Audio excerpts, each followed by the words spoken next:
Subscribe now and press the bell icon. Never miss an update.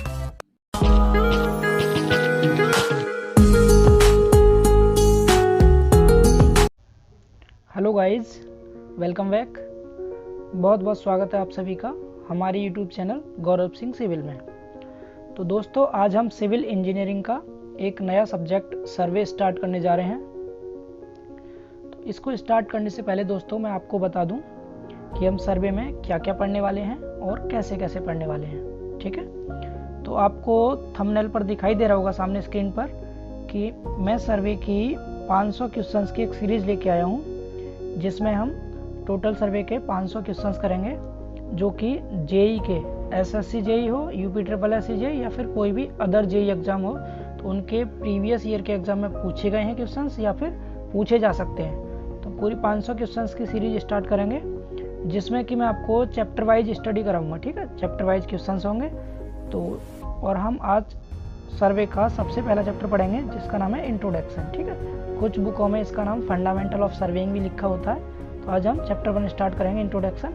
और इस introduction chapter की मैं आपको थ्योरी भी कराऊंगा और प्लस इससे रिलेटिव लगभग 50 क्वेश्चन, जो कि बहुत इंपॉर्टेंट है। पहले चैप्टर से रिलेटिव 50 क्वेश्चन समथिंग मैं आपको आज करा दूंगा। ठीक है, फिर बाकी और क्वेश्चंस नेक्स्ट वीडियो में करेंगे, ऐसे थ्योरी प्लस कॉन्सेप्ट और क्वेश्चंस। तो इस तरह से हम ओवरऑल सर्वे में टोटल 500 क्वेश्चन करेंगे और जितने भी सर्वे के चैप्टर्स हैं सभी की थ्योरी भी साथ साथ कवर अप करेंगे। ठीक है, तो सबसे पहले हम आज का चैप्टर इंट्रोडक्शन स्टार्ट करेंगे, जिसमें पहले देखेंगे हम इसकी थ्योरी। ठीक है, इसकी थ्योरी समझेंगे और फिर उसके बाद करेंगे क्वेश्चंस। तो आपको क्वेश्चंस कराते समय कॉन्सेप्ट भी समझाऊंगा कि कौन से क्वेश्चन का आंसर क्या है और क्यों है और कैसे है। ठीक है, तो चलिए आइए स्टार्ट करते हैं पहले चैप्टर को, इंट्रोडक्शन। तो देखिए दोस्तों, पहला चैप्टर इंट्रोडक्शन।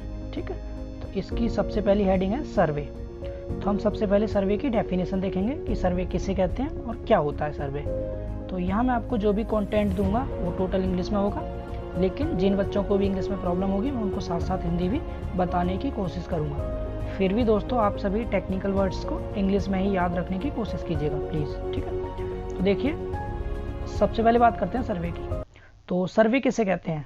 तो surveying is an art of determining relative position of points on, below and above the earth surface.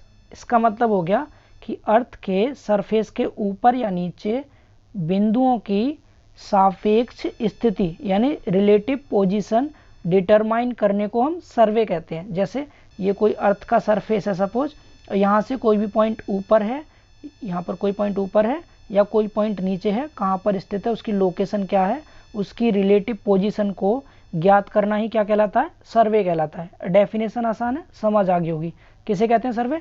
कि अर्थ के सरफेस के ऊपर या फिर नीचे स्थित किसी भी पॉइंट की रिलेटिव पोजीशन डिटरमाइन करना सर्वे कहलाता है। तो डेफिनेशन सबको क्लियर है? अब आगे देखिए। ठीक है, अब देखते हैं हम सेकंड हेडिंग। तो सेकंड हेडिंग है हमारी comparison between plane survey and geodetic survey. ठीक है, मोस्ट इंपॉर्टेंट है, इससे रिलेटिव कई बार क्वेश्चन पूछा जाता है एग्जाम में। ठीक है, तो मैं आपको डिफरेंस बताऊंगा कि प्लेन सर्वे और जियोडेटिक सर्वे में क्या डिफरेंस है। टेक्निकल वर्ड को आप प्लीज़ इंग्लिश में याद रखिएगा, क्वेश्चंस में आपको साथ साथ समझाता रहूँगा। ठीक है, तो प्लेन सर्वे को आप इंग्लिश में याद रखेंगे प्लेन सर्वे, हालांकि इसको हिंदी में समतल सर्वेक्षण कहते हैं, लेकिन आप इंग्लिश में याद रखेंगे प्लेन सर्वे और जियोडेटिक सर्वे। ठीक है, दोनों। तो देखिए इनका दोनों का डिफरेंस क्या है।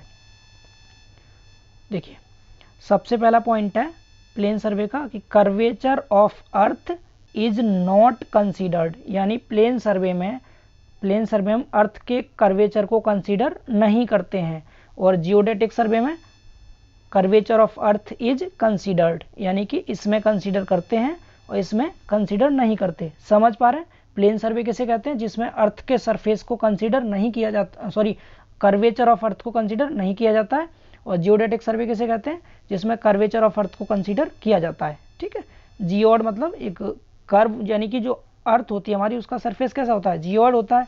ठीक है, वक्राकार होता है। तो जिसमें हम उसके वक्र को, उसके कर्व को क्या करेंगे? कंसीडर करेंगे कर्वेचर को, तो उसे तो कहेंगे जियोडेटिक सर्वे। ठीक है, और जिसमें कंसीडर नहीं करेंगे उसे क्या कहेंगे हम? प्लेन सर्वे। इतना समझ पा रहे हैं? गुड। ठीक है, इसका सेकंड पॉइंट देखिए। अब जो प्लेन सर्वे होता है वो होता है suitable for small area, small area के लिए सुटेबल होता है ये। और geodetic survey suitable for large area, geodetic survey large area के लिए सुटेबल होता है। सेकंड पॉइंट क्लियर है, ठीक है। फर्स्ट पॉइंट हो गया, सेकंड पॉइंट हो गया।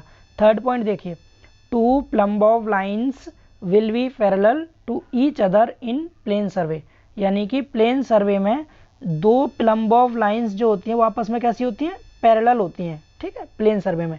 जबकि जियोडेटिक सर्वे में क्या होता है, प्लम्बाउव लाइन्स इंटरसेक्ट करेंगी, इंटरसेक्ट मतलब होता है एक दूसरे को काटेंगी, ठीक है।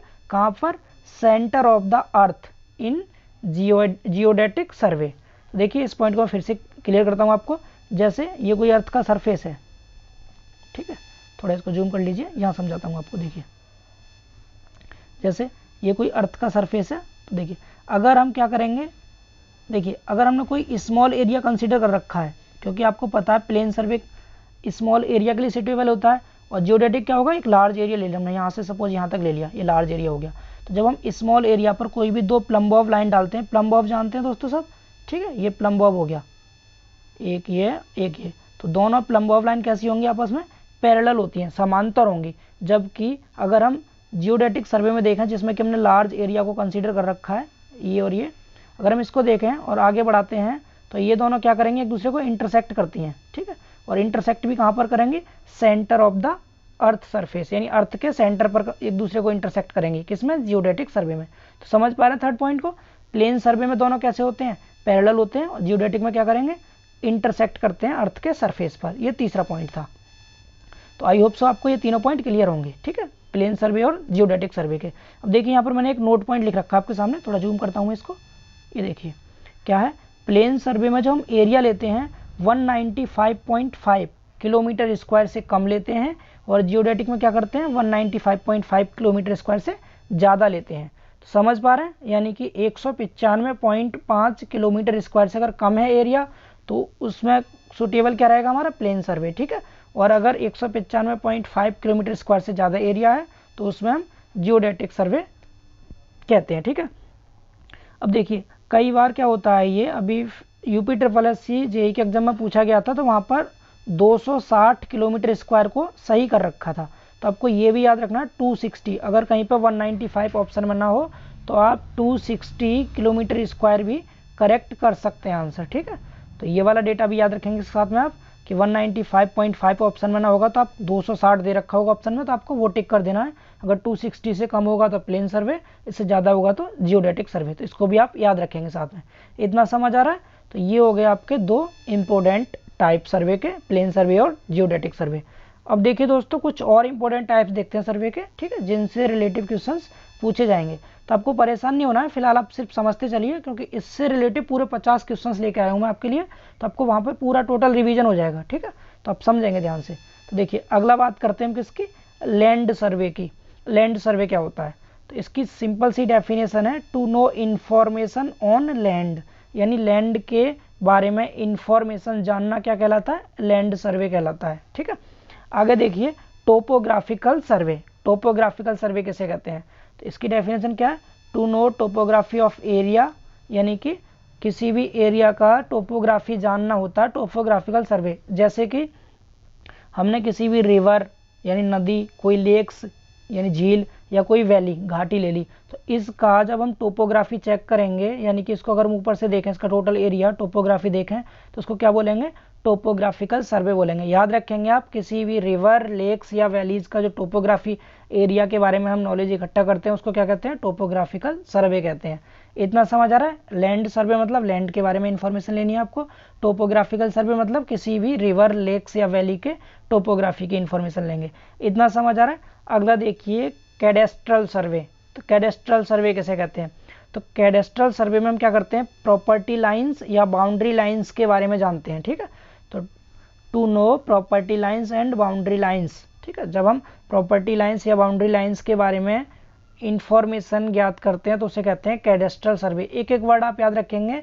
लैंड सर्वे में लैंड के बारे में जानकारी प्राप्त करेंगे, टोपोग्राफिकल में रिवर, लेक्स या वैलीज के टोपोग्राफी के बारे में जानकारी लेते हैं, और कैडेस्ट्रल में क्या हो जाएगा, property lines and boundary lines के बारे में स्टडी करेंगे, ठीक है। अगला आता है सिटी सर्वे। तो देखिए किसी भी सिटी के अंदर जो जो चीज़ होती हैं जैसे रोड वर्क हो गया या फिर सीवर पाइपलाइन हो गई या मेट्रो लाइन हो गई एक्सेट्रा, तो इन सब के बारे में अगर हम नॉलेज इकट्ठा करें, इन सब के बारे में स्टडी करें, इन सब से रिलेटिव अगर सर्वे करें तो उस सर्वे को कहते हैं हम सिटी सर्वे। समझ पा रहे हैं ना? इनमें जो मैं वर्ड्स बता रहा हूँ यही आपको याद रखने हैं, सीधे एज इट इज क्वेश्चंस बन के आएंगे आपके ऑब्जेक्टिव, जो कि जेईई एग्जाम में पूछे जाते हैं। इतना समझ आ रहा है सिटी सर्वे। अगला देखते हैं हम हाइड्रोग्राफिक। हाइड्रोग्राफिक सर्वे क्या होता है? तो दोस्तों हाइड्रो मीन्स होता है वाटर, ठीक है। हाइड्रो का मीन्स क्या होता है? वाटर। तो हाइड्रो का रिलेटिव सीधे वाटर से है, तो हाइड्रोग्राफिकल सर्वे में क्या करेंगे हम? अंडर वाटर फीचर्स के बारे में स्टडी करते हैं, ठीक है। यानी कि वाटर बॉडीज के बारे में जब भी हम क्या करेंगे, स्टडी करेंगे, तो उसे बोलेंगे हाइड्रोग्राफिक सर्वे। तो हाइड्रो मीन्स वाटर से याद रखना आपको। तो जब भी हाइड्रोग्राफिक सर्वे पूछेगा तो आपको वहाँ कहेगा कि हम अंडर वाटर फीचर्स पता करेंगे या वाटर बॉडीज के बारे में नॉलेज इकट्ठा करते हैं, तो उसे क्या कहते हैं? हाइड्रोग्राफिक सर्वे कहते हैं। तो समझ पा रहे हैं? अगला आता है एस्ट्रोनॉमिकल सर्वे। एस्ट्रोनॉमिकल सर्वे में क्या आएगा? जितनी भी हमारी हेवनली बॉडीज होती हैं, जैसे स्टार्स की पोजीशन पता करना, प्लैनेट्स के बारे में जानना, ठीक है। जो हमारे ग्रह होते हैं, ग्रह हो गया या कोई तारे हो गए, इन सब की पोजीशंस के बारे में ज्ञान प्राप्त करना ही क्या कहलाएगा? एस्ट्रोनॉमिकल सर्वे कहलाएगा। इतना समझ आ रहा है?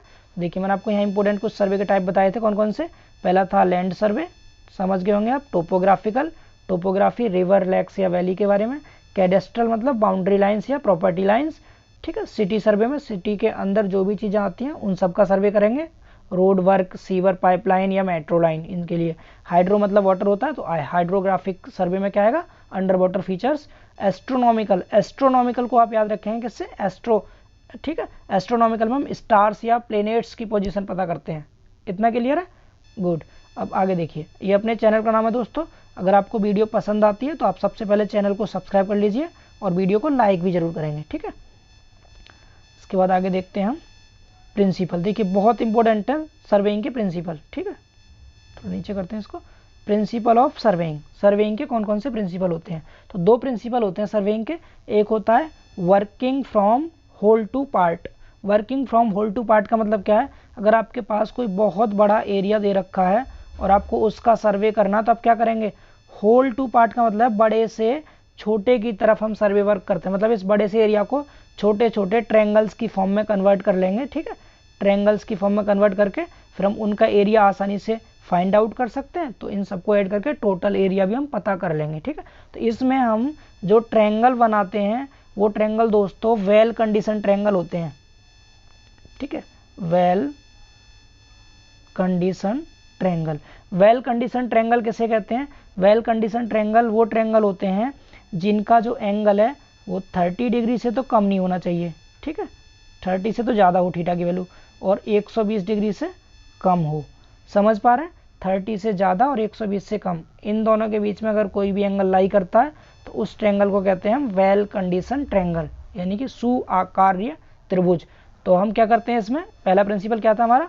Working from whole to part. याद रखेंगे, working from whole to part करते हैं। प्रिंसिपल ऑफ सर्वे का ये पहला प्रिंसिपल था, यानी कि पूर्ण से अंश की ओर कार्य करेंगे, ज़्यादा से कम की तरफ, ठीक है। इसमें हम छोटे छोटे ट्रायंगल्स बनाएंगे, वो ट्रायंगल्स वेल कंडीशन ट्रायंगल होते हैं। और वेल कंडीशन ट्रायंगल में एंगल कितना होता है? 30 डिग्री से ज़्यादा, 120 से कम। याद रहेगा। दूसरा देखिए, दूसरा प्रिंसिपल क्या है? दूसरा प्रिंसिपल है location of a point with respect to two reference points. यानी अगर हमें किसी भी न्यू पॉइंट की लोकेशन बतानी हो तो उसके लिए हमें पहले से कोई भी दो रिफरेंस पॉइंट ज्ञात होने चाहिए। तो किन्हीं भी दो ज्ञात रिफरेंस पॉइंट के रिफरेंस में हम क्या करेंगे? किसी न्यू पॉइंट की पोजीशन बता सकते हैं। समझ पा रहे हैं? किसी भी एक पॉइंट की अगर हमें लोकेशन बतानी है तो हम किसी भी पहले से ज्ञात दो रिफरेंस पॉइंट के थ्रू हम इस पॉइंट की पोजीशन बता सकते हैं। तो उसे कहते हैं हम सेकंड प्रिंसिपल ऑफ सर्वेइंग। समझ आ रहा है ना? तो दो प्रिंसिपल थे, दोनों आपको क्लियर हो गए होंगे। इतना क्लियर है? अब आगे देखिए, इंपॉर्टेंट टॉपिक है आपका स्केल। अब हम स्केल के बारे में थोड़ी सी स्टडी करते हैं कि स्केल क्या होता है, ठीक है। तो अगली हेडिंग हमारी स्केल। देखिए स्केल क्या होता है? यानी map distance upon ground distance. जैसे हमें कोई रोड, सपोज रोड बनाना है, तो आपसे कह दिया कोई 1 किलोमीटर लंबा रोड है कोई, तो क्या आप 1 किलोमीटर मैप पे दिखा सकते हैं? यानी कि मैप तो छोटा सा होता है, एक मीटर का ही मुश्किल से होता है। तो अगर आप उस पर दिखाएंगे 1 किलोमीटर लंबा रोड, तो उसके लिए क्या करेंगे? आप कुछ डिस्टेंस, कुछ स्केल मानना पड़ेगा आपको। तो हम क्या करेंगे? मैप पे जो डिस्टेंस लेते हैं और जो ग्राउंड पे ओरिजिनल डिस्टेंस होती है, उन दोनों के रेशियो को हम क्या कहते हैं, स्केल कहते हैं। इतना समझ आ रहा। इसमें एक टर्म आएगा रिप्रेजेंटेटिव फ्रैक्शन, ठीक है, ये काफ़ी इंपॉर्टेंट टर्म है। क्वेश्चन भी पूछा गया है इससे कि आरएफ की फुल फॉर्म क्या होती है, तो आरएफ की फुल फॉर्म होती है रिप्रेजेंटेटिव फ्रैक्शन, ठीक है। तो हम इसको शॉर्ट में आरएफ लिखते हैं। आरएफ का फॉर्मूला क्या होता है, तो आरएफ का फॉर्मूला हो जाएगा दोस्तों यहाँ से डिस्टेंस ऑन मैप अपॉन में ओरिजिनल डिस्टेंस, ठीक है। तो स्केल और आरएफ में अंतर कितना रह गया कि जो हमारा आरएफ होता है उसमें बोथ साइड सेम यूनिट, यानी कि ऊपर और नीचे दोनों तरफ सेम यूनिट होगी तो हम उसे क्या कह देंगे, आरएफ कह देंगे। मतलब यूनिट सेम होने का मतलब एक दूसरे से यूनिट कट जाएंगे, तो आरएफ में हम यूनिट नहीं लेंगे। जबकि स्केल में हम दिखा देते हैं कि 1 सेंटीमीटर इक्वल टू 100 मीटर मान लिया आपने, तो वो क्या हो जाएगा, स्केल हो जाएगा। समझ पा रहे हैं। आरएफ में क्या होगा कि बोथ साइड सेम यूनिट होंगी। इतना क्लियर। अब देखिए यहाँ पर एक लाइन मैंने और लिखी है नोट में, इंपॉर्टेंट लाइन है ये वाली, more the RF value larger the scale. यानी अगर आरएफ की वैल्यू ज़्यादा होगी तो स्केल भी कैसा होगा, फिर वो बड़ा होगा, ठीक है। पूछा जाता है क्वेश्चन कि कौन सा स्मॉलेस्ट स्केल है और कौन सा लार्जेस्ट स्केल है, तो याद रखेंगे अगर आरएफ की वैल्यू कैसी है, ज़्यादा है तो स्केल भी बड़ा होगा, आरएफ की वैल्यू कम है तो स्केल छोटा होगा। समझ पा रहे हैं। अब देखिए आरएफ की वैल्यू कब ज़्यादा होगी, जब जो डिनोमिनेटर में वैल्यू दे रखी होगी ओरिजिनल डिस्टेंस वो कम होगी, तो आरएफ क्या होगा, ज़्यादा होगा। समझ पा रहे हैं। नीचे वाली मैं आपको क्वेश्चन में समझा दूंगा, इसको परेशान ना हो आप, फिलहाल अभी केवल फॉर्मूला याद रखेंगे कि फॉर्मूला क्या होता है, distance on map upon original distance, और आरएफ की फुल फॉर्म क्या है, रिप्रेजेंटेटिव फ्रैक्शन। इतना समझ गए, गुड, ठीक है। अब देखिए यहाँ पर मैंने दो स्केल दिखा रखे हैं, एक दिखाया प्लेन स्केल और एक दिखा रखा है डायगोनल स्केल। तो जो प्लेन स्केल होता है उसमें हम क्या करते हैं, is used to read 2 dimensions, यानी जिसमें हम केवल कितनी 2 डायमेंशन, जिनमें हम 2 डायमेंशन पढ़ सकते हैं उसे कहते हैं प्लेन स्केल। समझ पा रहे हैं। प्लेन स्केल में हम केवल 2 डायमेंशंस को रीड कर सकते हैं। वो कौन कौन सी, यूनिट्स एंड टेंथ्स, यानी इकाई और दहाई वाली केवल 2 यूनिट को हम क्या कर सकते हैं, रीड आउट कर सकते हैं, उसको बोलते हैं प्लेन स्केल। और डायगोनल स्केल में क्या होगा, डायगोनल स्केल में हम कितनी 3 डायमेंशंस को रीड कर सकते हैं। It is possible to read up to 3 dimensions. समझ पा रहे हैं। जिसमें हम 3 डायमेंशंस तक रीड कर सकें वो होगा डायगोनल स्केल, जिसमें केवल 2 डायमेंशन रीड कर सकते हैं वो होगा प्लेन स्केल, ठीक है। 3 कौन कौन सी, यूनिट्स, टेंथ्स एंड 100, ठीक है, इकाई, दहाई और सैकड़ा, ये डायगोनल स्केल में हो गया। समझ आ रहा है। प्लेन स्केल में केवल 2 डायमेंशन को रीड करते हैं, डायगोनल में 3 को रीड करते हैं, ठीक है। एक देखिए, एक होता है आपका वर्नियर स्केल। तो वर्नियर स्केल में इंपॉर्टेंट क्वेश्चन एक पूछा गया है जेईई एग्जाम में, लीस्ट काउंट क्या होता है। तो लीस्ट काउंट बिल्कुल ईजी है, रीडिंग ऑफ मेन स्केल, यानी मेन स्केल की जो रीडिंग होगी अगर हम उसको डिवाइड कर दें किससे, डिवीजन ऑफ वर्नियर स्केल, ठीक है। तो वर्नियर स्केल पे कुछ डिवीजन्स होंगे, कुछ भाग कटे होते हैं, ठीक है। तो उन नंबर ऑफ डिवीजन्स को अगर हम डिवाइड कर दें मेन स्केल की रीडिंग से तो उसको कहते हैं हम लीस्ट काउंट, ठीक है। तो इससे रिलेटेड ये फॉर्मूला ही पूछा गया है, इसलिए मैंने आपको यहाँ फॉर्मूला समझा दिया है। तो केवल इतना था इस इंट्रोडक्शन चैप्टर में। तो आपका ये वाला इंट्रोडक्शन चैप्टर की थ्योरी हो गई खत्म, ठीक है। ये 2 पेज की थ्योरी थी, तो आपको आई होप सो समझ आ गई होगी, ठीक है। और अगर आपको फिर भी समझ नहीं आया तो आप वीडियो को दोबारा से देख करके अच्छे समझ लीजिएगा। अब हम करते हैं इस चैप्टर से रिलेटिव इंपॉर्टेंट क्वेश्चंस, ठीक है। 50 क्वेश्चन करते हैं, तो मैं थोड़ी सी स्पीड ज़्यादा रखूँगा क्वेश्चंस कराने की, वरना वीडियो फिर बहुत लेंदी हो जाएगी। तो प्लीज़ कोऑपरेट कीजिएगा, ठीक है। और अगर आपको आंसर पता है क्वेश्चंस के तो आप वीडियो को पॉज करके आंसर दीजिएगा, उसके बाद फिर आगे बढ़िएगा, ठीक है। तो चलिए स्टार्ट करते हैं क्वेश्चंस। देखिए, तो देखिए दोस्तों पहला क्वेश्चन, ठीक है। तो क्वेश्चंस आपके सामने है, मैं पहले क्वेश्चंस को रीड करूंगा, फिर आपको समझाऊंगा कि क्वेश्चन क्या कहना चाहता है। ऑप्शन आपके सामने है, फिर आपको कोशिश करनी है आंसर देने की, ठीक है।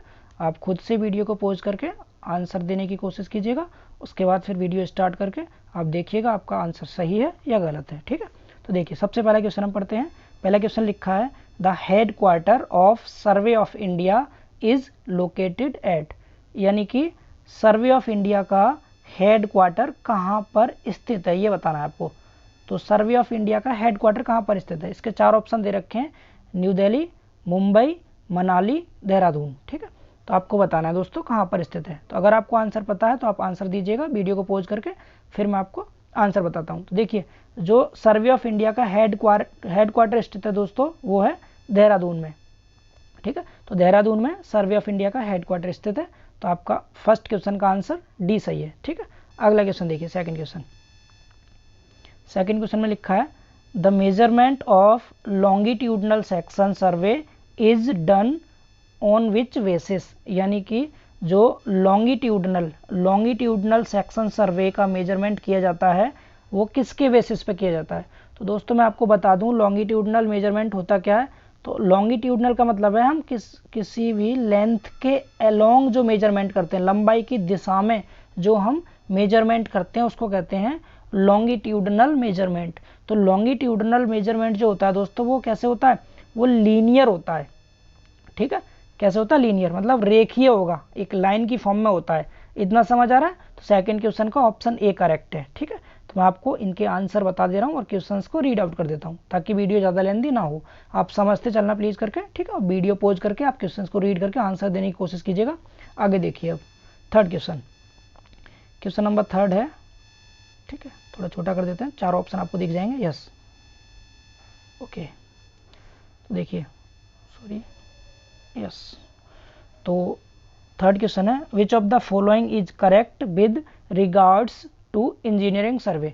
तो इंजीनियरिंग सर्वे के लिए इनमें से कौन सा ऑप्शन करेक्ट है आपको ये बताना है। ठीक है, तो मैं पहला ऑप्शन पढ़ता हूँ। पहला ऑप्शन है to determine quantities and for collection of data for reservoirs, यानी कि रिजर्वॉयर्स के लिए डेटा कलेक्ट करना और उसकी क्वांटिटीज़ को डिटरमाइन करना क्या इंजीनियरिंग सर्वे के अंतर्गत आता है ये।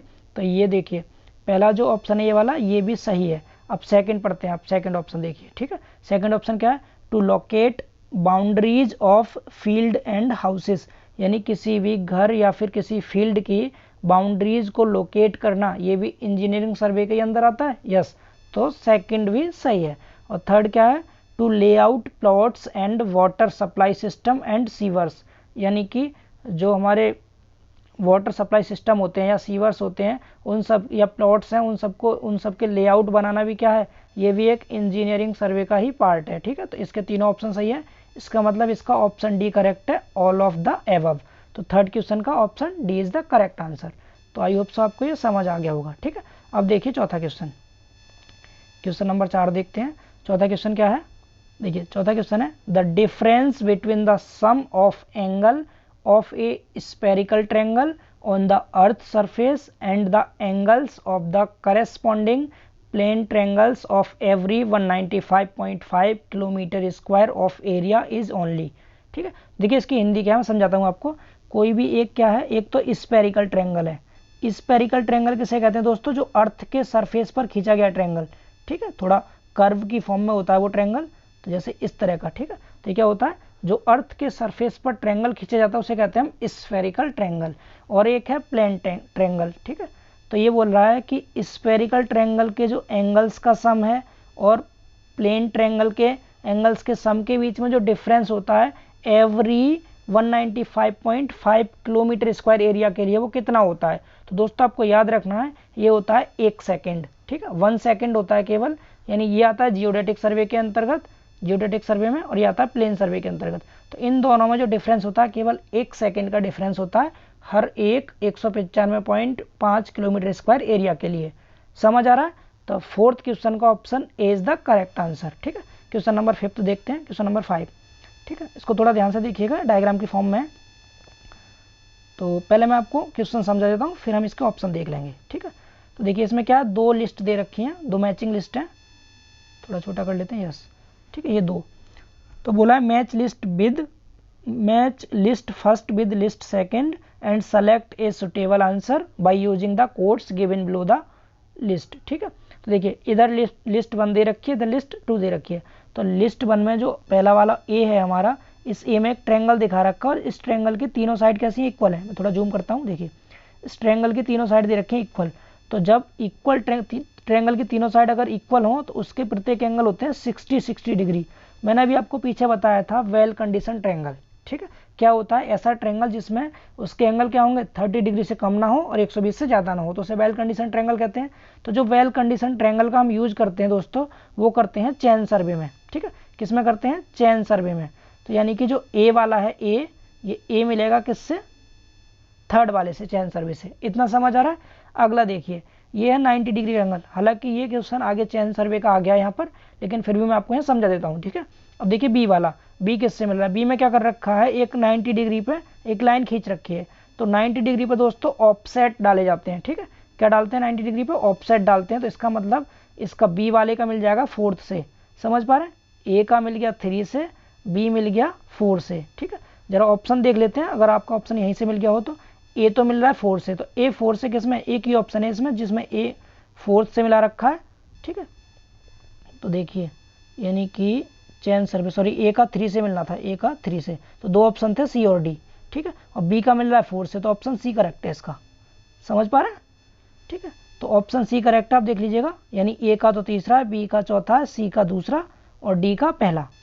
ठीक है, मैं आपको चार और समझा देता हूँ। समझ के पहला क्या था, वेल कंडीशन ट्रायंगल बन रहा था जो कि चेन सर्वे के लिए सुटेबल है। इसमें ऑफसेट डाल रखा है 90 डिग्री का, तो इसका 4th हो गया बी का। सी वाले में क्या कर रखा है, देखिए एक ट्रावर्स बन रहा है, ओपन ट्रावर्स, तो सी वाले का दूसरे से मिल रहा है। और डी में क्या है, एक डी में बना रखा है, यहाँ से देखिए आप ध्यान से, यहाँ पर इंटरसेक्शन एंगल बन रहा है अंदर इसके। ठीक है, तो अगर आपको ये क्वेश्चन समझ नहीं आया तो प्लीज़ आप परेशान मत होइएगा, जब मैं चेन सर्वे आपको पढ़ाऊंगा तो वहाँ क्लियर हो जाएगा बहुत अच्छे से। फिलहाल आप क्वेश्चन नंबर 6 देखिए। क्वेश्चन नंबर 6 में लिखा हुआ है, name the type of surveying in which the mean square of the earth is considered as a plane and the spheroidal shape of earth is neglected. यानी कि जिसमें हम अर्थ की स्पेरिकल शेप को नेग्लेक्ट कर देते हैं। तो मैंने आपको बताया था जिसमें कर्वेचर ऑफ अर्थ को कंसीडर नहीं किया जाता है, नेग्लेक्ट कर दिया जाता है, उसे क्या बोलते हैं, उसे बोलते हैं प्लेन सर्वेइंग। यानी कि क्वेश्चन नंबर 6 का ऑप्शन बी करेक्ट है। सारे ऑप्शन दोस्तों आप प्लीज़ पढ़ लीजिएगा, क्योंकि क्वेश्चन बहुत ज़्यादा है, वीडियो काफ़ी लेंदी ना हो, इसलिए मैं आपको केवल आंसर समझा देता हूँ इसके। वीडियो को पॉज करके आप ऑप्शन पढ़ लीजिएगा और देख लीजिएगा। ठीक है, तो जो सही ऑप्शन है वो मैं आपको समझा देता हूँ कैसे सही है और क्यों सही है। तो क्वेश्चन नंबर 6 का आंसर हो गया बी। क्यों हो गया बी, क्योंकि इसमें स्पेरिकल्स जो शेप थी अर्थ की उसको नेग्लेक्ट कर दिया, उसको कंसीडर नहीं किया गया, तो उसे कहते हैं प्लेन सर्वे। मैंने आपको डिफरेंस भी बताया था। क्वेश्चन नंबर 7 देखिए।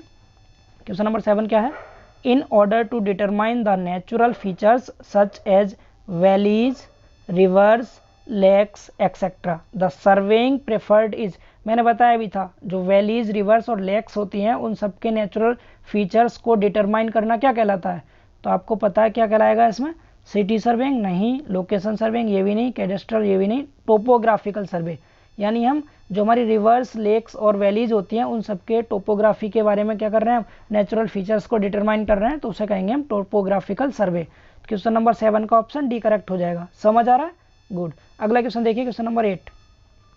तो क्वेश्चन नंबर 8 है, the surveying used to determine additional detail such as boundaries of field. तो मैंने आपको बताया भी था कि बाउंड्रीज यानी बाउंड्री लाइन या प्रॉपर्टी लाइन के लिए कौन सा सर्वे करते हैं हम, तो उसमें करते हैं कैडेस्ट्रल सर्वे।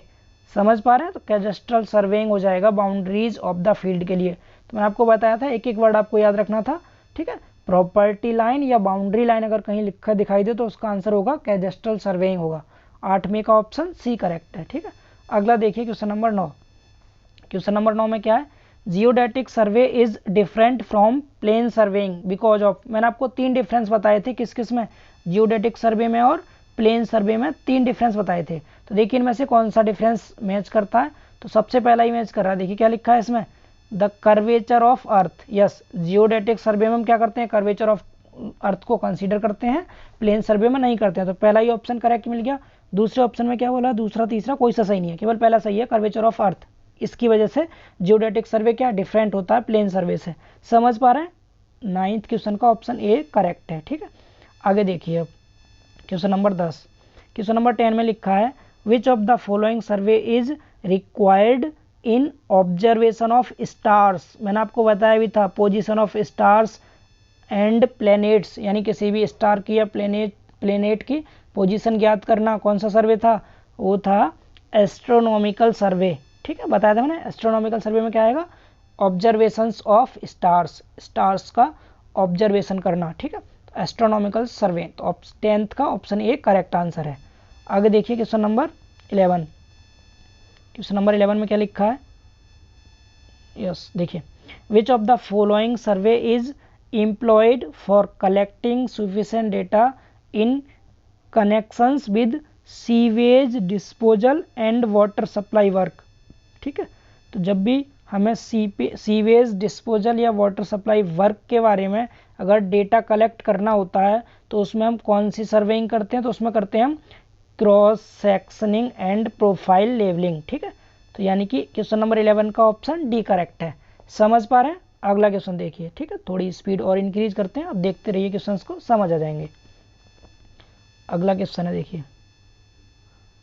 क्वेश्चन नंबर 12 क्वेश्चन में क्या है, कंसीडर्ड द फॉलोइंग स्टेज, यानी कि इसमें 5 स्टेज दे रखे हैं, आपको इसमें से सीक्वेंस में लगाना है। इनको लिखा है the correct sequence of for highway location is, यानी हाईवे लोकेशन के लिए इन पांचों की करेक्ट सीक्वेंस क्या है ये बताना है आपको।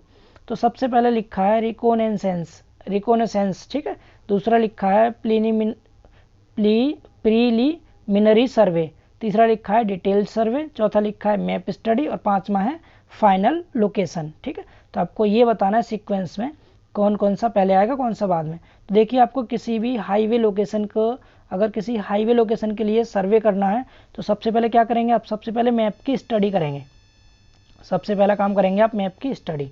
ठीक है, आपने मैप की स्टडी की सबसे पहले, फिर मैप की स्टडी करने के बाद क्या करेंगे आप, फिर आपको रिकोनोसेंस सर्वे करना। रिकोनोसेंस का मतलब होता है पैमाइश करना, यानी कि आप फील्ड पे जा करके वहाँ मेजरमेंट वगैरह करेंगे, कहाँ कहाँ आपको कैसे कैसे क्या क्या चीज़ करनी है, तो फिर करेंगे रिकोनोसेंस सर्वे। ठीक है, यानी पहले चौथा नंबर, फिर फर्स्ट, इसके बाद फिर करेंगे प्रिलिमिनरी सर्वे। ठीक है, यानी कि फिर आएगा दूसरा, इसके बाद फिर हम फाइनल लोकेशन का पता करते हैं, फाइनल लोकेशन ही पाँचवा आएगा, उसके बाद करेंगे डिटेल सर्वेइंग। तो क्या हो गया 41352 41253, यानी ऑप्शन बी करेक्ट है इसका। ठीक है, 12 में का ऑप्शन बी करेक्ट है। समझ आ रहा है? गुड। आगे देखिए क्वेश्चन नंबर 13। तो 13 में क्वेश्चन में क्या है,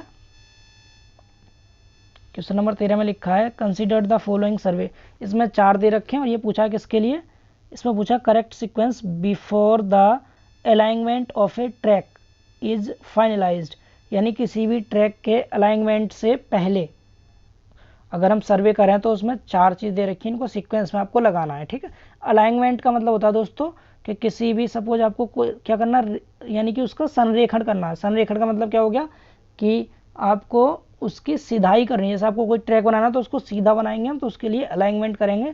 तो उस अलाइनमेंट करने से पहले जो सर्वे करेंगे हम उसको सीक्वेंस में लगाना है। तो देखिए, सबसे पहले हम क्या करेंगे, इसमें सबसे पहले करेंगे हम ट्रैफिक सर्वेइंग, क्योंकि हमें ट्रैफिक की नॉलेज होनी चाहिए। हम किसी भी ट्रैक को तैयार कर रहे हैं, कोई भी हाईवे ट्रैक वगैरह बनाना है आपको, तो इसमें ट्रैफिक सर्वे, क्योंकि ऊपर वाले में ऑप्शन नहीं था, इसमें ट्रैफिक सर्वे का ऑप्शन है, तो आप सबसे पहले तीसरी चीज़ ट्रैफिक सर्वे करेंगे। ठीक, इसके बाद फिर क्या करेंगे आप, इसके बाद करेंगे रिकोनोसेंस सर्वे। ठीक है, ट्रैफिक सर्वे करेंगे पहले, और ट्रैफिक सर्वे के बाद फिर क्या करेंगे, फिर करेंगे आप रिकोनोसेंस सर्वे। ठीक है, यानी फर्स्ट वाला। इसके बाद फिर करेंगे आप फाइनल लोकेशन का पता, चौथा, और उसके बाद करेंगे प्रिलिमिनरी सर्वे। ठीक है, यानी दूसरा। तो 3142, यानी इसका कौन सा 3142, ऑप्शन सी करेक्ट है इसका। समझ पा रहे हैं? फोर्थ का। तो ये दोनों क्वेश्चन थोड़ा हाईवे से रिलेटिव थे, अगर आपको क्लियर नहीं हुए तो आप अगला क्वेश्चन देखिए। ठीक है, आप उसको स्किप कर सकते हैं। क्वेश्चन नंबर 13, क्वेश्चन नंबर 13 दे रखा है the curvature of earth surface is taken into account, यानी जिसमें हम कर्वेचर ऑफ अर्थ को कंसीडर करते हैं, जिसमें लिया जाता है कर्वेचर अर्थ का, तो उसको हम कहते थे जियोडेटिक सर्वे। तो जियोडेटिक सर्वे के लिए इसने बोला है कि जो एरिया होगा वो कितने से मोर देन रहता है। तो मैंने आपको बताया था 195.5 किलोमीटर स्क्वायर। साथ में मैंने आपसे ये भी कहा था अगर 195.5 किलोमीटर स्क्वायर नहीं दे रखा हो तो आप 260 किलोमीटर स्क्वायर देख लेंगे। तो इसमें ऑप्शन डी दे रखा है। ठीक है, तो ये SSC JEE के एग्जाम में ये करेक्ट माना गया था 260 स्क्वायर किलोमीटर, तो ये ऑप्शन डी इसका करेक्ट आंसर है। समझ पा रहे हैं? गुड। अगला क्वेश्चन देखिए, क्वेश्चन नंबर 14। तो इसमें बोला है geodetic survey of India was done using, यानी जियोडेटिक सर्वे ऑफ इंडिया, जो जियोडेटिक सर्वे डन किया गया था वो किसके यूज करके किया गया, तो वो किया गया है ट्रैंगुलेशन के मेथड पर। यानी हम बड़े वाले एरिया को, जो बड़ा सा एरिया दे रखा है उसको छोटे छोटे ट्रैंगल्स में बांट लेते हैं, तो ट्रैंगुलेशन के द्वारा हम क्या करते हैं, इसको कंप्लीट करते हैं। समझ पा रहे हैं? तो ऑप्शन 14 का हो जाएगा ऑप्शन ए करेक्ट। अगला देखिए क्वेश्चन नंबर 15। क्वेश्चन नंबर 15 में क्या दे रखा है, 15 में लिखा हुआ है in geodetic survey higher accuracy is achieved, यानी जियोडेटिक सर्वे में हायर एक्यूरेसी मतलब अच्छी एक्यूरेसी अचीव कब होती है, यदि curvature of earth surface is ignore. क्या हम जियोडेटिक सर्वे में कर्वेचर ऑफ अर्थ को इग्नोर करते हैं? नहीं, पहला गलत है। दूसरा, curvature of earth surface is taken into account. Yes, option B correct है। यानी जिसमें हम कर्वेचर ऑफ अर्थ को क्या करते हैं, लिया जाता है, जिसमें कर्वेचर ऑफ अर्थ सरफेस को लिया जाता है उसे कहते हैं जियोडेटिक सर्वेइंग। तो समझ पा रहे हैं, इसका मतलब इसका ऑप्शन बी करेक्ट है। ठीक है, तो 15वें क्वेश्चन का ऑप्शन बी करेक्ट है। आगे देखते हैं क्वेश्चन नंबर 16। क्वेश्चन नंबर 16 में लिखा हुआ है hydrographic surveys deal with the mapping of. तो हाइड्रोग्राफिक, तो देखिए दोस्तों, हाइड्रोग्राफिक मीन्स मैंने आपको बताया था हाइड्रोग्राफिक से मतलब होता है, ठीक है, एक मिनट, यस, तो मैंने दोस्तों आपको बताया था हाइड्रो मीन्स मैंने बताया था हाइड्रो मीन्स होता है वाटर। ठीक है, तो जब भी आपसे हाइड्रोग्राफिक सर्वे की बात करेगा तो आपको कौन सा ऑप्शन देखना जिसमें वाटर लिखा हो। तो मैंने जब इसको पढ़ा रहा था कि हाइड्रोग्राफिक सर्वे क्या होता है, तो मैंने आपको बताया था अंडर वाटर फीचर्स के बारे में जब भी हम स्टडी करेंगे तो उस सर्वे को हम क्या बोलते हैं, हाइड्रोग्राफिक सर्वे। तो हाइड्रोग्राफिक सर्वे में इसमें कौन सा ऑप्शन सही है, option A is the correct answer, large water bodies. Hydro means होता है वाटर, तो वाटर से रिलेटिव जो भी आपको ऑप्शन दिखाई दे आप उसको टिक कर देंगे। ठीक है, अगला क्वेश्चन देखते हैं, क्वेश्चन नंबर 17। तो देखिए क्वेश्चन नंबर 17 में लिखा है the smallest length date can be drown on a map is. यानी कि इसमें से जो चार ऑप्शन दे रखे हैं इनमें से सबसे छोटी लेंथ कौन सी है जिसको हम मैप पर ड्रा कर सकते हैं। तो इसमें देखिए 0.25 mm सबसे छोटी है और हम इसको आसानी से किसी भी मैप पर ड्रा कर सकते हैं। ठीक है दोस्तों, तो समझ आ रहा है ये। अगला क्वेश्चन देखिए अब, क्वेश्चन नंबर 18, क्वेश्चन नंबर 18 देखेंगे। ठीक है, क्वेश्चन नंबर 18 में है, थोड़ा नीचे करते हैं इसको, यस, ठीक है, ये क्वेश्चन नंबर 18 में लिखा है survey which are carried out to provide a national grid of control for preparation of accurate maps of large areas are known. इसका मतलब क्या है, इस क्वेश्चन में पूछा गया है कि जब हम किसी भी लार्ज एरिया के एक्यूरेट मैप तैयार करते हैं, ठीक है, प्रिपेयर मीन्स क्या हो गया, तैयार करना। ठीक है, तो इसमें लिखा है कि जब हम लार्ज एरिया के एक्यूरेट मैप्स तैयार करते हैं तो उस एक्यूरेट मैप्स को, लार्ज एरिया के मैप्स को तैयार करने के लिए जो सर्वे की हम स्टडी करते हैं वो कौन सा सर्वे होता है। तो दोस्तों मैंने आपको दो सर्वे बताए थे, एक तो बताया था सूटेबल फॉर स्मॉल एरिया, तो सूटेबल फॉर स्मॉल एरिया कौन सा होता था, प्लेन सर्वे, और एक बताया था सूटेबल फॉर लार्ज एरिया। तो लार्ज एरिया कौन सा होता है, जियोडेटिक सर्वे। ठीक है, तो इसका ऑप्शन भी करेक्ट है, जियोडेटिक सर्वे। अगर यहाँ लार्ज एरिया की जगह पे स्मॉल एरिया होता तब तो प्लेन सर्वे आंसर सही रहता, लेकिन यहाँ लार्ज एरिया तो क्या होगा, जियोडेटिक सर्वेज। समझ पा रहे हैं। अगला क्वेश्चन देखिए, क्वेश्चन नंबर 19 सॉरी। तो क्वेश्चन नंबर 19 में लिखा है, देखिए दो लिस्ट दे रखी है इसमें, एक लिस्ट 1 दे रखी है, लिस्ट 2 दे रखी है। तो यहाँ पर ये चैन सर्वे का क्वेश्चन है दोस्तों, लेकिन मैं आपको यहाँ समझा दे रहा हूँ, आप इजीली इसको समझ सकते हैं। ठीक है, इसके अलावा मैं नेक्स्ट वीडियो में आपको जो चैन सर्वे का लेक्चर लेकर आऊँगा वहाँ इसको डिटेल में समझा दूंगा। देखिए इसमें लिखा है रेंजिंग रॉड्स। तो रेंजिंग रॉड जो होती है दोस्तों वो 2 से 3 मीटर की होती है। ठीक है, इसका मतलब ए वाला किससे मिल रहा है, ए वाला 4 से मिल रहा है। समझ पा रहे हैं। अगला लिखा है रेंजिंग पोल्स। तो जो रेंजिंग पोल्स होते हैं दोस्तों वो 4 से 6 मीटर के होते हैं। इसका मतलब बी वाला किससे मिलेगा, इसमें बी वाला मिल रहा है तीसरे से। ठीक है, अगला देखिए, अगला लिखा है ऑफसेट रॉड्स। तो जो ऑफसेट रॉड्स होती हैं वो 3 मीटर की होती हैं। इसका मतलब सी वाला किससे मिल जाएगा, दूसरे से। और चेन एरो, जो एरो होते हैं चेन के वो होते हैं 40 सेंटीमीटर के। इसका मतलब डी वाला फर्स्ट से मिलेगा।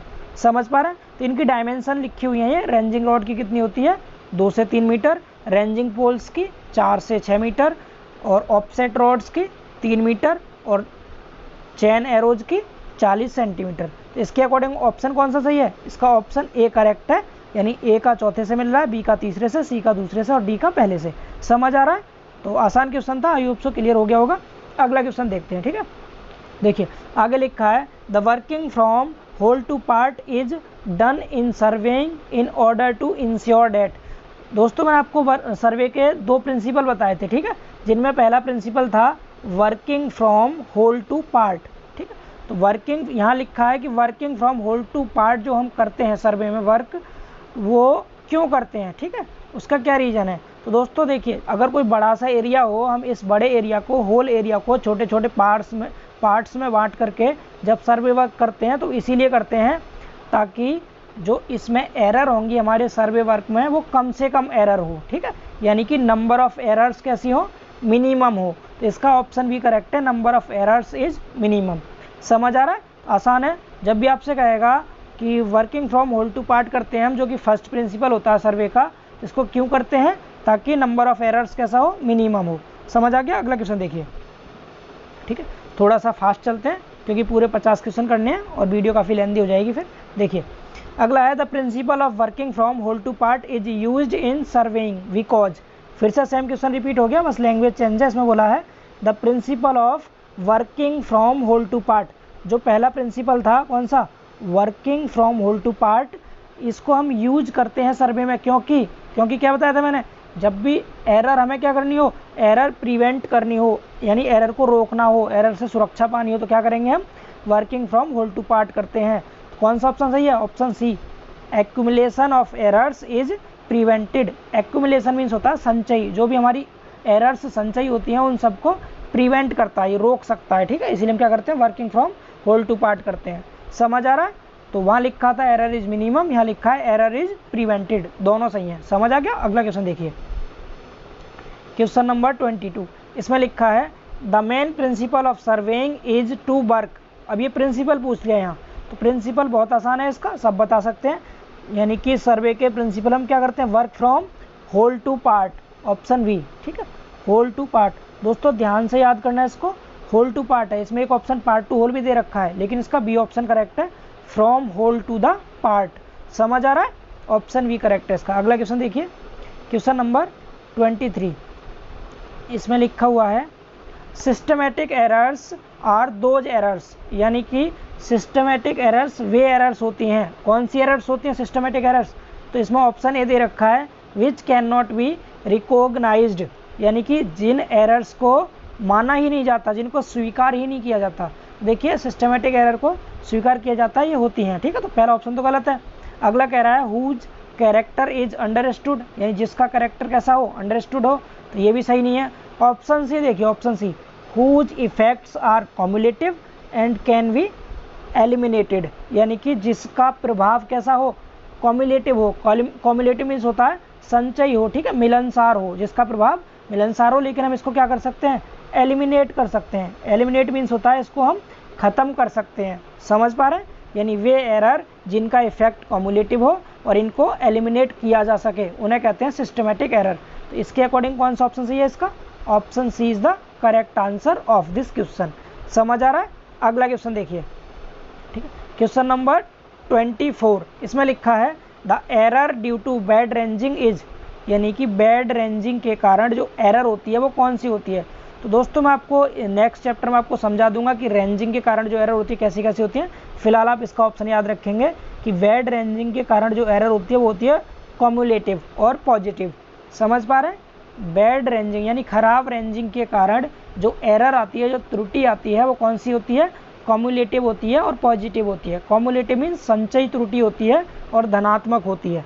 समझ आ रहा है। अगला क्वेश्चन देखिए, क्वेश्चन नंबर 25 क्वेश्चन में लिखा है measuring with a 30 metre chain 0.01 metre too short introduce, यानी कि हमने क्या किया, एक 30 मीटर की चैन से कोई भी मेजरमेंट किया और हमें पता चला कि ये चैन 0.01 मीटर शॉर्ट मतलब छोटी थी, ठीक है, तो इनमें से इसमें कौन सी एरर आएगी। तो देखिए दोस्तों, अगर कोई भी चैन है, सपोज आपके पास ये लंबाई है कोई, आपने मान लिया 60 मीटर लंबी कोई भी लाइन है, आपको इसको क्या करना है, किसी चैन से 30 मीटर की चैन से इसको मेजर करना है, ठीक है। तो जब आप मेजर करेंगे तो 30 यानी 2 चैन से मेजर कर सकते हैं, यहाँ से यहाँ तक 30 मीटर यहाँ तक। लेकिन अगर ये चैन कैसी है, छोटी है थोड़ी, तो जो 30 मीटर है यहाँ तक, वो पहले यहाँ तक ही बिठा देगा इसको 30 मीटर, समझ पा रहे हैं, और अगला 30 मीटर यहाँ तक बिठा देगा। इसका मतलब आगे ये वाली लेंथ कैसी है, एक्स्ट्रा है, ये बची रह जाएगी फालतू, तो इसका मतलब 60 मीटर को ये ज़्यादा बिठा देगा। यानी अगर चैन छोटी है तो ये ज़्यादा दूरी नाप देगी, जब ज़्यादा दूरी नापेगी एक्स्ट्रा, तो इसका मतलब एरर कैसी होगी, पॉजिटिव एरर होगी, और ये एरर आगे तक ऐसे ही जुड़ती जाएगी, हम आगे जितना भी मेजरमेंट करेंगे तो जो एरर लगातार आगे तक बढ़ती जाती है उसे कहते हैं दोस्तों कॉम्युलेटिव एरर, संचयी एरर। ठीक है, समझ पा रहे हैं? तो इसका मतलब कौन सा ऑप्शन सी है इसका? Option C is the correct answer, positive cumulative error. ठीक है, पॉजिटिव कॉम्युलेटिव एरर। समझ आ रहा है ना? यानी कि चेन छोटी है तो ज़्यादा डिस्टेंस नापेगी, जब ज़्यादा नाप देगी है, छोटी है ज़्यादा कैसे नापेगी समझिए ना, 60 मीटर की लाइन को 60 से भी ज़्यादा बिठा देगी वो, तो इसका मतलब पॉजिटिव एरर होगी, और कैसी? कॉम्युलेटिव एरर होगी। समझ आ गया? तो देखिए दोस्तों, मैं थोड़ा सा स्पीड इसीलिए इंक्रीज कर रहा हूँ क्योंकि पूरे 50 क्वेश्चन आज हमें कवर करने हैं और वीडियो भी काफ़ी लेंदी ना हो पाए इसलिए। ठीक है, तो आप साथ साथ समझते चलना, और अगर आपको स्पीड ज़्यादा लग रही है तो आप कमेंट में ज़रूर बताएंगे, तो मैं नेक्स्ट वीडियो में स्पीड थोड़ा कम कर लूँगा। ठीक है, तो प्लीज़ आप कोऑपरेट कीजिएगा, और अगर आपको वीडियो पसंद आती है तो वीडियो को लाइक ज़रूर करें, अपने सभी फ्रेंड्स में शेयर कीजिए, और चैनल को सब्सक्राइब भी कर लीजिए। ठीक है, अगला देखिए क्वेश्चन नंबर 26। इसमें लिखा है एन एवरेज लेंथ ऑफ ए पैस इज। देखिए काफ़ी अच्छा क्वेश्चन है, हो सकता है कुछ स्टूडेंट्स के लिए पैस एक नया टर्म हो, तो पहले मैं आपको बता दूं पैस क्या होता है। ठीक है, तो पैस कुछ नहीं है, पैस is a unit of length. ये क्या है? एक लेंथ की ही यूनिट होती है, consist of one normal walking step. यानी कि जब हम वॉकिंग करते हैं, जब हम चलते हैं, नॉर्मली वॉकिंग करते हैं, तो हमारा जो एक स्टेप होता है वो एक पैस कहलाता है। जैसे हमने यहाँ से यहाँ तक एक स्टेप रखा अपना, ठीक है, पैरों के बीच में जो पहला हमारा कदम है एक स्टेप, ये हो गया नॉर्मल वॉकिंग में। तो जो नॉर्मल वॉकिंग में हम पहला एक स्टेप रखते हैं वो कितनी डिस्टेंस कवर करते हैं हम? तो देखिए दोस्तों, इसमें 80 सेंटीमीटर लगभग कवर कर लेते हैं हम। जब हम एक कदम रखते हैं अपना आगे तो उसको पैस बोलते हैं। पैस क्या? लेंथ की एक यूनिट होती है, जो नॉर्मल वॉकिंग स्टेप होता है उसे कहते हैं पैस। ठीक है, ये 80 सेंटीमीटर होता है। कभी कभी क्या होता है ऑप्शन में ये सेंटीमीटर में नहीं देके इंच या फिट में दे देता है। तो देखिए एक पैस में 30 इंच होते हैं। ठीक है, कितने? 30 इंच होते हैं एक पैस में, 30 इंच, या फिर 2.5 फीट होता है, 2.5 फीट। ठीक है, 2.5 फीट होता है, या फिर समझ पा रहे हैं? 30 इंच या फिर 2.5 फीट होता है एक पैस में, और यहाँ पर सेंटीमीटर में 80 सेंटीमीटर। याद रहेगा पैस क्या होता है। ठीक है, गुड। अगला क्वेश्चन देखिए, क्वेश्चन नंबर 27। इसमें लिखा है the method of measuring distance by passing is chiefly used in. यानी कि जो पैसिंग मेथड है मेजरिंग का, मेजरमेंट का, ये किस में यूज किया जाता है? तो देखिए रिकॉनसेंस सर्वे जो होता है, रिकॉनसेंस सर्वेज जो होता है उसमें हम यूज करते हैं पैसिंग मेथड का। ठीक है, रिकॉनसेंस सर्वे का मतलब होता है जो हम किसी भी साइड पर जा कर के उस साइड की जो पैमाइश करते हैं, यानी नॉर्मली मोटा मोटा तौर पे जो हम उसकी डिस्टेंस मेजर कर लेते हैं बिना किसी भी इंस्ट्रूमेंट के, तो उसे कहते हैं रिकॉनसेंस सर्वे। तो हम जो पैमाइश करेंगे यानी पैसिंग मेथड से नॉर्मली स्टेप वाइज हम किसी भी सर्वेक्षण कार्य को जब मेजर करते हैं तो उसे कहते हैं रिकॉनसेंस सर्वेज। समझ पा रहे हैं? तो इसका ऑप्शन ए करेक्ट है, रिकॉनसेंस सर्वे। अगला क्वेश्चन देखिए, क्वेश्चन नंबर 28। अगला क्वेश्चन है the instrument attached to the wheel of a vehicle in order to measure the distance travelled is called. बहुत अच्छा क्वेश्चन है, काफ़ी इंटरेस्टिंग है।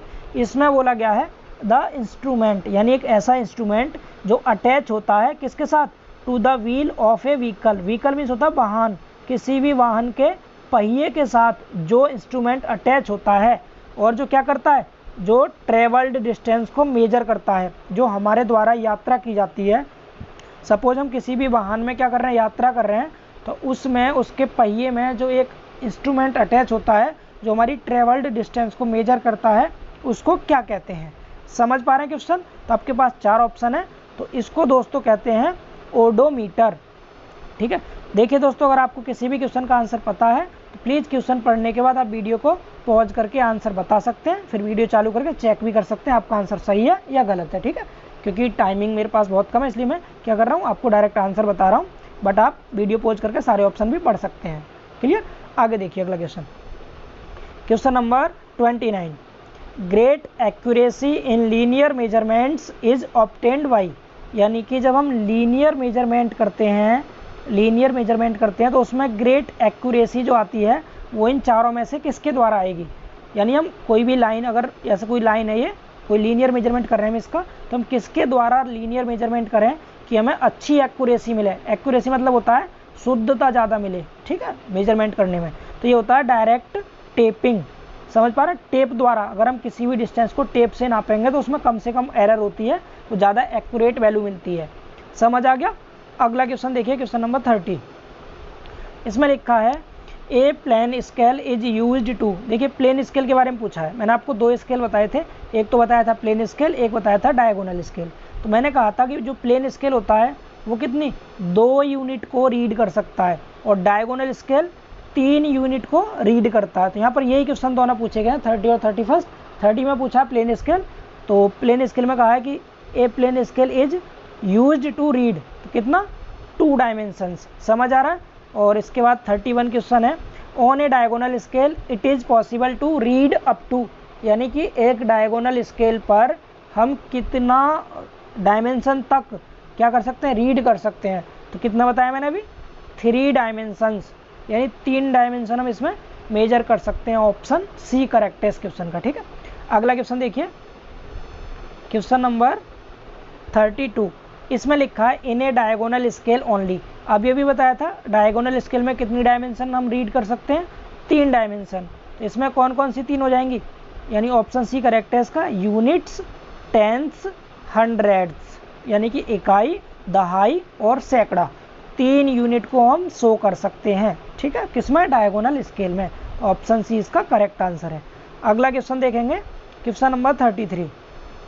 क्वेश्चन नंबर 33 में लिखा हुआ है, एक मिनट, यस, इसमें लिखा है a scale which has a common representative fraction but read in different measures is called, यानी कि एक ऐसा स्केल जिसका रिप्रेजेंटेटिव फ्रैक्शन, यानी जिसका आरएफ, रिप्रेजेंटेटिव फ्रैक्शन मतलब आरएफ, मैंने टॉपिक में पढ़ाया था आपको आरएफ क्या होता है। ठीक है, तो जिसका आरएफ कैसा होता है, आरएफ तो उसका कॉमन है लेकिन ये डिफरेंट मेजरमेंट करता है, यानी कि डिफरेंट क्या करेगा, डिफरेंट मेजर को ये रीड कर सकता है। एक ऐसा स्केल बताना है आपको जिसका आरएफ तो कॉमन हो और वो डिफरेंट मेजर को भी रीड कर सके।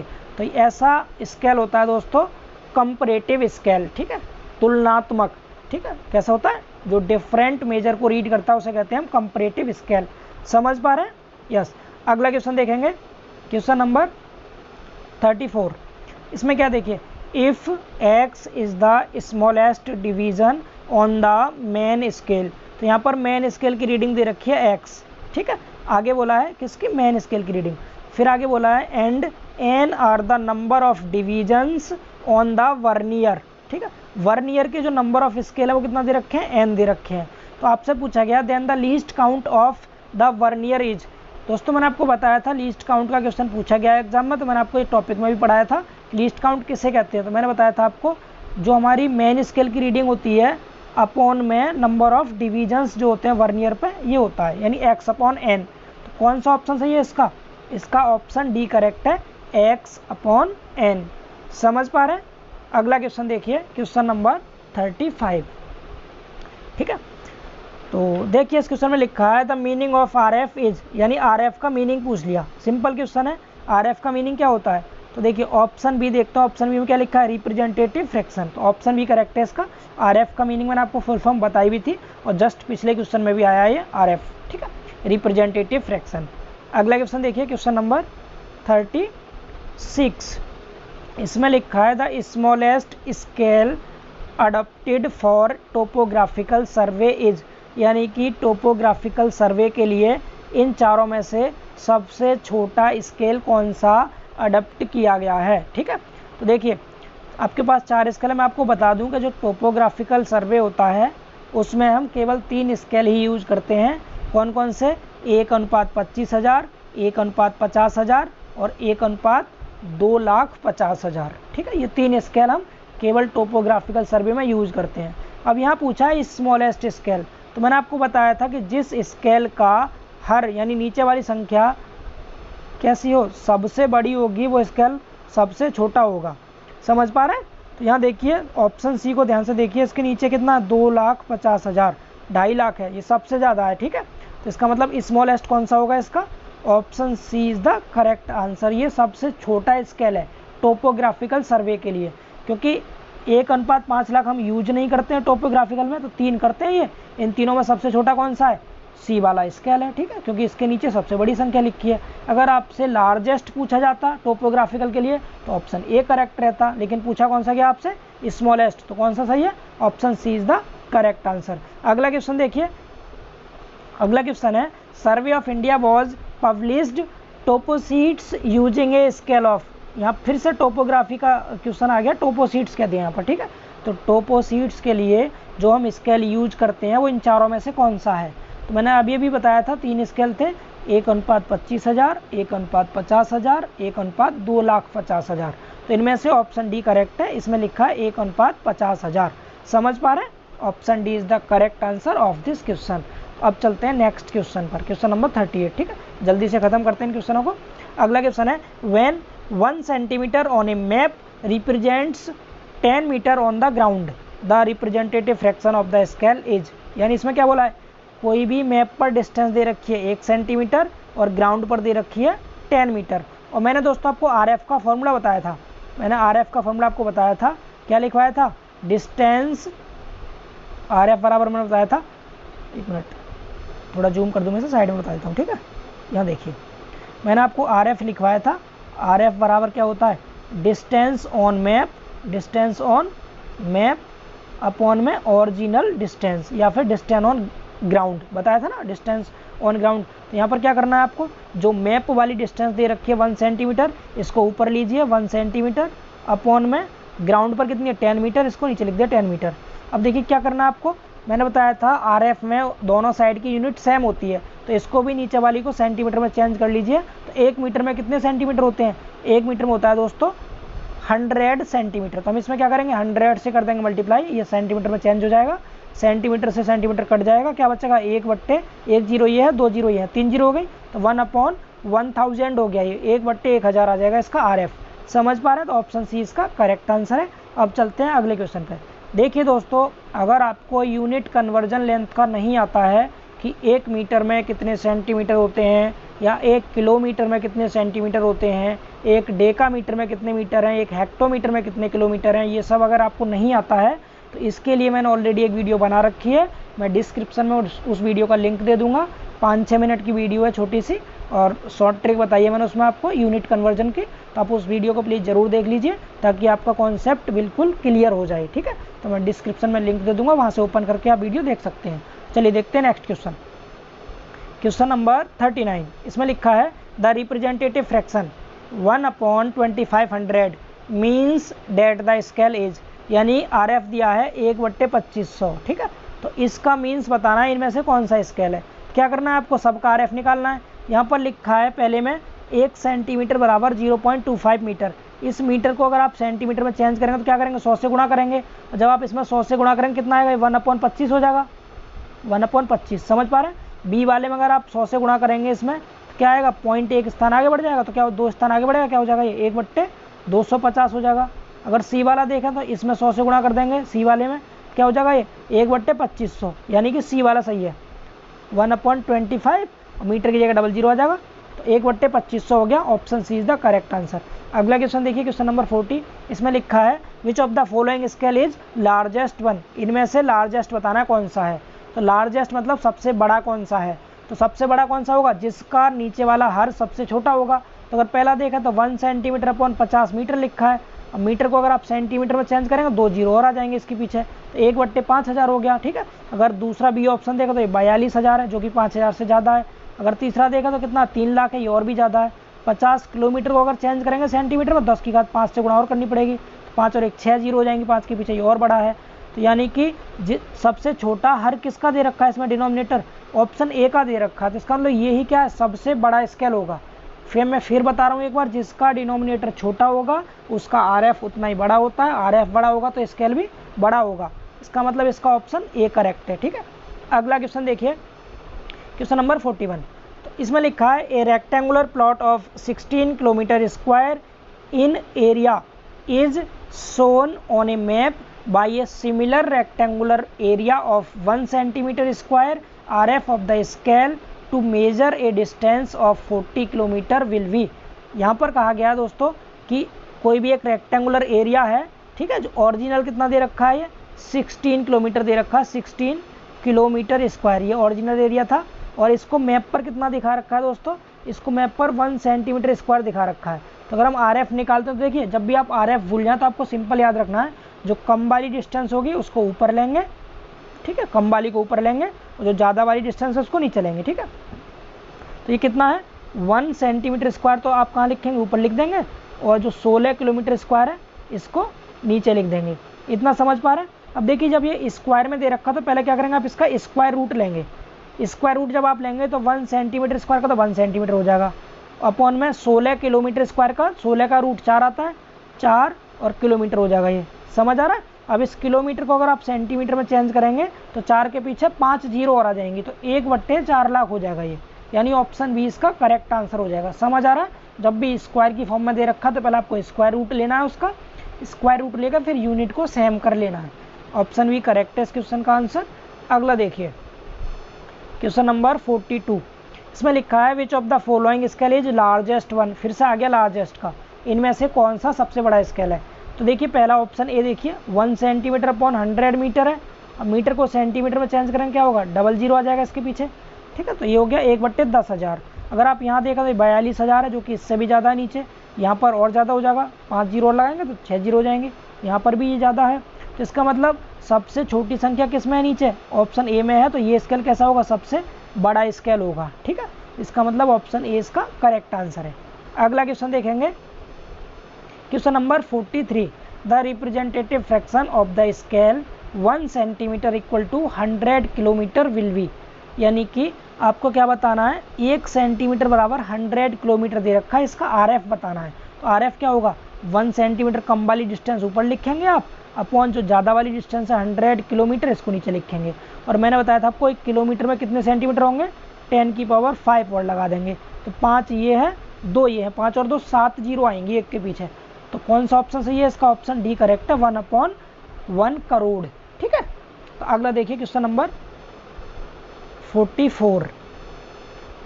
तो क्वेश्चन नंबर 44 है दोस्तों, a scale of 1 inch equal to 50 feet is mentioned on an old map. What is the corresponding equivalent scale? इसमें क्या रखा है, कोई भी एक स्केल है जिसमें 1 इंच बराबर 50 फीट दे रखा है, और आपसे कहा गया है कि इस स्केल के इक्विवेलेंट मतलब इसके समतुल्य कौन सा स्केल है चारों ऑप्शन में से। तो क्या करेंगे आप, देखिए पहले आप इसका निकाल लीजिए RF जो दे रखा है। तो 1 इंच इक्वल टू 50 फीट दे रखा है, आपको पता है 1 फीट में कितने इंच होते हैं, 12 इंच होते हैं, सबको पता होगा, ठीक है, 12 इंच। आपने इसको भी इंच में चेंज कर लिया, तो जब आप इंच से इंच तो कट जाएगा, तो कितना बचेगा, 12 का 50 में गुणा कर दीजिए, तो 1/600 हो जाएगा ये। अब 1/600 इसमें कौन सा है, ऑप्शन सी है, 1 सेंटीमीटर इक्वल टू 600 सेंटीमीटर, क्योंकि यहाँ पर सेंटीमीटर से सेंटीमीटर कट जाएगा, 1/600 बचेगा। तो इसका कौन सा ऑप्शन सही है, इसका ऑप्शन सी करेक्ट है, ठीक है। अब देखिए अगला क्वेश्चन, क्वेश्चन नंबर 45। 1 एकड़ इज, यानी 1 एकड़ कितनी ज़मीन को कहते हैं, आपको पता है 1 एकड़ में कितने हेक्टेयर होते हैं दोस्तों, ये सबको पता होगा, सभी सिविल इंजीनियर हैं यहाँ। तो ऑप्शन 20 का करेक्ट है, 1.40467 हेक्टेयर्स, ठीक है।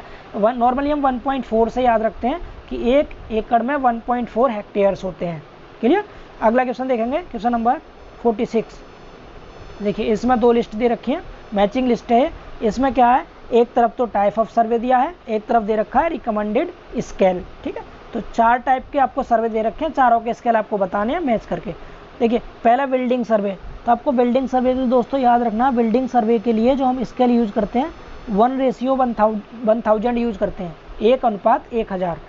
और टाउन प्लानिंग के लिए जो हम यूज़ करते हैं वो 1 कितना करते हैं, 1:5000, यानी ए का तो ए से मिल रहा है इसमें, और बी का बी से मिल रहा है, ये दोनों तो सिंपल है। अब देखिए सी वाला टोपोग्राफिक सर्वे, तो मैंने आपको पीछे अभी जस्ट थोड़ी देर पहले ही क्वेश्चन में बताया था, टोपोग्राफिक सर्वे के लिए 3 स्केल बताए थे, कौन कौन से, 1:25,000, 1:50,000 और 1:2,50,000 बताया था ना। इसका मतलब इसमें कौन सा है, इसमें 25,000 वाला ऑप्शन है, तो इसका मतलब सी मिलेगा किससे, डी से, सी मिल जाएगा डी वाले से। अब एक रह गया कौन सा, रूट सर्वे, तो रूट सर्वे का किससे मिल जाएगा, यानी कौन सा बचा है इसमें, सी बचा, तो डी वाला मिल जाएगा सी से। समझ आ रहा है। तो इसके अकॉर्डिंग कौन सा ऑप्शन सही है, इसका ऑप्शन सी करेक्ट है। देखिए ए का ए से मिल रहा है, बी का बी से, सी का डी से, डी का सी से, तो इस क्वेश्चन का option C is the correct answer. अगला क्वेश्चन देखेंगे, क्वेश्चन नंबर 47 इसमें लिखा है the representative fraction of 1/1 lakh signifies a scale of, यानी 1/1 लाख जो RF है वो इनमें से किसके इक्वल है। तो मैंने आपको बताया भी था कि 1 सेंटीमीटर में कितने, 1 किलोमीटर में कितने सेंटीमीटर होते हैं, 10⁵ तो यहाँ पर हम क्या करेंगे 10⁵ से अगर गुणा करेंगे सेंटीमीटर में चेंज करने के लिए, तो इसका ऑप्शन सी करेक्ट हो जाएगा आंसर। ठीक है, अगला क्वेश्चन देखिए, ये प्रैक्टिस है आपके लिए, आई होप सो आपको पसंद आ रही होगी वीडियो, तो आप कमेंट में ज़रूर लिखेंगे ताकि मैं इस 500 क्वेश्चंस की सीरीज़ को कंटिन्यू कर सकूं, क्योंकि दोस्तों आपका लाइक और कमेंट ही मुझे मोटिवेट करेगा ताकि मैं वीडियो को कंटिन्यू कर पाऊँ। ठीक है, अगला क्वेश्चन देखिए, तो सभी बच्चे कमेंट जरूर करेंगे। तो अगला क्वेश्चन है, क्वेश्चन नंबर 48 में लिखा हुआ है which of the following statement in respect of a map A, एक मैप ए दे रखा है, ठीक है, और इस मैप ए की जो वैल्यू है वो क्या दे रखी है, मैप ए हैविंग स्केल 1:1000, यानी एक स्केल है ए जिसका अनुपात दे रखा है 1:1000, and another map be having scale 1:5000, यानी कि दूसरा एक मैप है बी और उसका स्केल कितना दे रखा है 1:5000। यहाँ पर दो मैप दे रखे हैं ए और बी और इन दोनों के स्केल दिए हैं, तो आपको इसके अकॉर्डिंग चारों में से बताना है कौन सा ऑप्शन करेक्ट है। ठीक है, कौन सा स्टेटमेंट सही है। तो आप ध्यान से देखिए, यहाँ पर लिखा है 1000, यानी नीचे 1000 है, तो अगर मैंने बताया था नीचे अगर संख्या छोटी हो तो वो स्केल क्या होता है, बड़ा होता है। यहाँ पर 1/5000 था नीचे, तो इसका मतलब ये वाला स्केल तो बड़ा हो गया ए वाला, और बी वाला कैसा होगा, छोटा होगा। तो आप क्या बोलेंगे इसमें कौन सा ऑप्शन सही है, इसका ऑप्शन ए करेक्ट है, map A is large scale map compared map B, यानी मैप ए का स्केल बड़ा है कंपेयर किसके, मैप बी के। तो option A is the correct answer of this question. ठीक है, अब देखिए अगला क्वेश्चन, क्वेश्चन नंबर 49, बस 2 क्वेश्चन रह गए, खत्म करते हैं जल्दी से। विच of the following scales is the smallest one, इनमें से सबसे छोटा स्केल कौन सा है। छोटा स्केल देखना तो नीचे वाला नंबर बड़ा होना चाहिए सबसे, तो सबसे बड़ा होगा तो कैसे पहचानेंगे, देखिए पहला तो होगा नहीं, क्योंकि 1 सेंटीमीटर बराबर 50 मीटर है, तो इसका नीचे वाली संख्या तो बहुत छोटी है। अगला देखा तो 50,000, ये भी नहीं होगा, इसको काटेंगे, ये भी सेम रहेगा बी के जैसा ही। ऑप्शन डी देखिए ध्यान से, 1/, यहाँ 5000 लिखा है और मीटर को सेंटीमीटर में चेंज करेंगे 2 जीरो हो रहा है यहाँ पर, तो नीचे वाली संख्या सबसे बड़ी है ऑप्शन डी में, तो ऑप्शन डी ही क्या होगा, सबसे छोटा स्केल होगा, स्मॉलेस्ट स्केल होगा।